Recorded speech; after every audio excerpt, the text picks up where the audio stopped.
So now that our machine is threaded, it's time to actually sew. First, we're just going to go through the settings that we're going to use.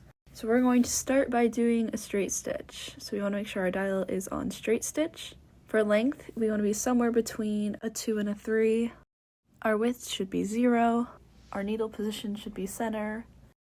And our tension should be at a 4. So now that our settings are all checked, we're going to grab a piece of tester fabric. It's always a good idea to start with a piece of scrap to make sure that your machine is working correctly. We're going to slide our fabric under the presser foot using a 5/8 inch seam allowance. This is what's pretty standard for projects, so this is what we're going to practice with. Once it's all lined up, we're going to reach behind and lower the presser foot. You're going to want your fabric to be lined up right around the arm of the presser foot. We're going to use our hands to guide the fabric through the machine. So we don't want to put our fingers directly under the needle plate. We're actually going to use the edges of our fingers instead to guide. We're going to pause here for a second to talk about controlling the speed of the machine.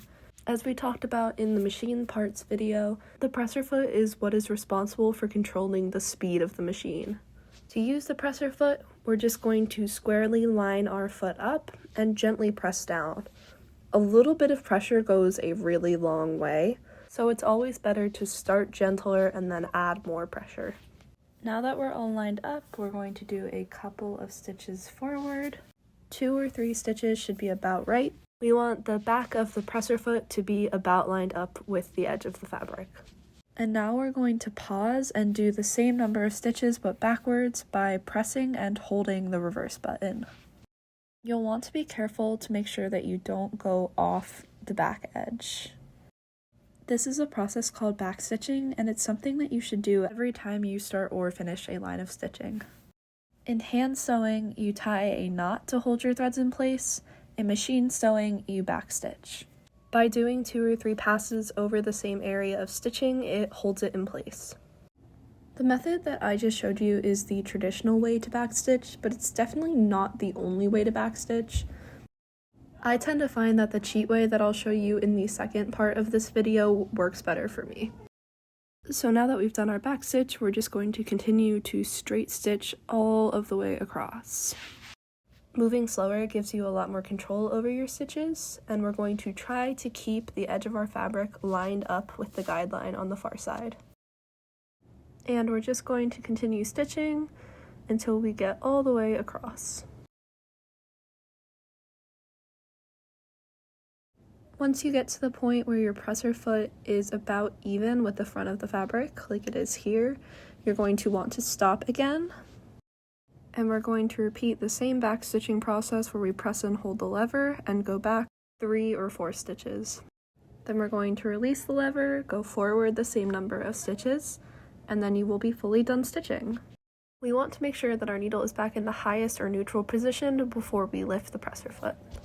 Then we're just going to bring our fabric around, use our thread cutter on the side, lift our piece of fabric up, and bring it around the cutter and down, so that it leaves the perfect length ends to continue sewing. And that's our basic straight stitch.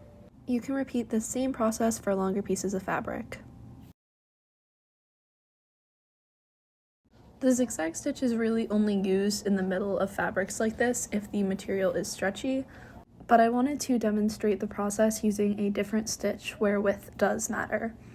This same process can be repeated for virtually any stitch on the sewing machine. Now that we've sewn using a straight stitch, we are going to practice using a zigzag stitch. We're going to start by setting the stitch dial to zigzag. The only other dial that we're going to change is our width dial, which we are going to set to right around a 3. Everything else should remain the same as the prior video. Now again, we're going to start with a piece of scrap fabric, line it up with the back of the machine, and lower our presser foot. We're going to use a slightly different method of back stitching. Instead of going forward, we're just going to go backwards a couple of extra stitches. This method is a little less secure, but still works pretty reliably. After doing our back stitch, we're just going to continue stitching straight across. You can use your fingers to guide in the same manner as you did for the straight stitch, And again, we're going to stitch all the way right up to the edge until the front of the presser foot is about even, and then we're going to do our back stitches and do a couple of forward stitches again. Before we lift our presser foot, we're going to raise our needle all the way, and then we're going to lift our presser foot, pull it out and around, and bring it down across the thread cutter. And that's a completed zigzag stitch.